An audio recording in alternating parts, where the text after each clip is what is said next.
Hi, you're in the garden with April. Welcome to the Chandler Community Education Garden at Veterans Oasis Park. With this heat, you're probably wondering what you can plant right now. Well, at the end of summer, in August, there are still a few things that you can plant. First, I want you to start with finding a planting calendar.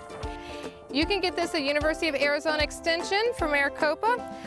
Find seeds that are short variety. They take only a short amount of time to grow because we'll be getting into our winter season. Check with local gardeners and nurseries so that they're acclimated to this hot climate. So one of my favorites here is cowpeas. You can plant those all summer long. Some other things that you can plant right now, pumpkin. It's time to get your pumpkins in. If you haven't planted your pumpkins and your winter squash, it's time to go ahead, get those in the ground. Find a short variety. You'll have pumpkin pie for Thanksgiving and some squash to go along with it. So, we also have corn, your sweet corn, not too late for that.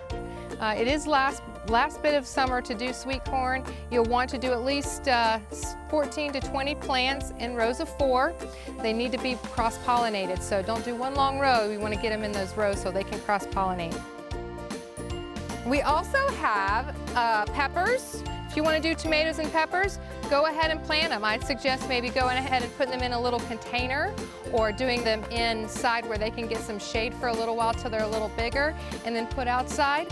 And then we also have your green beans. Last time to get your green beans in, string beans. Don't do the yard longs. Those are too big and fibrous for the cooler weather that will come and get them. They'll take too long to grow. So we got lots of green beans varieties that you can still get in the ground right now.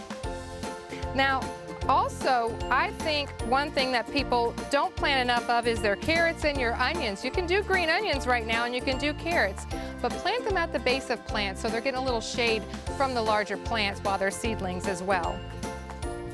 We also have cucumbers. Cucumbers, and I know a lot of people are planting loofah cucumbers, which remember, you can eat the loofah cucumbers while they're about that big. And if you want them to turn into loofah, you let them get a little bigger. But you can still plant cucumbers. Remember, these are going to need to trellis, okay? Now, we don't want to forget about herbs. You can put some herbs in the ground. Your rosemary, thyme, basil. Basil loves the heat. Your seedlings, you might want to shade until they're a little bigger, but you can still get those in the ground right now. And all of these herbs will last into the winter and to the spring and make beautiful plants. Now, speaking of beautiful plants, flowers. You can still put some flowers in your garden. We want some things to attract our pollinators. There's lavender varieties that do well now. You can try some nasturtiums. I would plant those at the base of some other bigger bushes so that they get a little shade on the seedlings. But we can do that and get some pollinators into the garden for your corn and other items. So that's all for now. If you'd like more information about gardening or how you can volunteer here in our garden, contact the Environmental Education Center or check out Break Time for more details.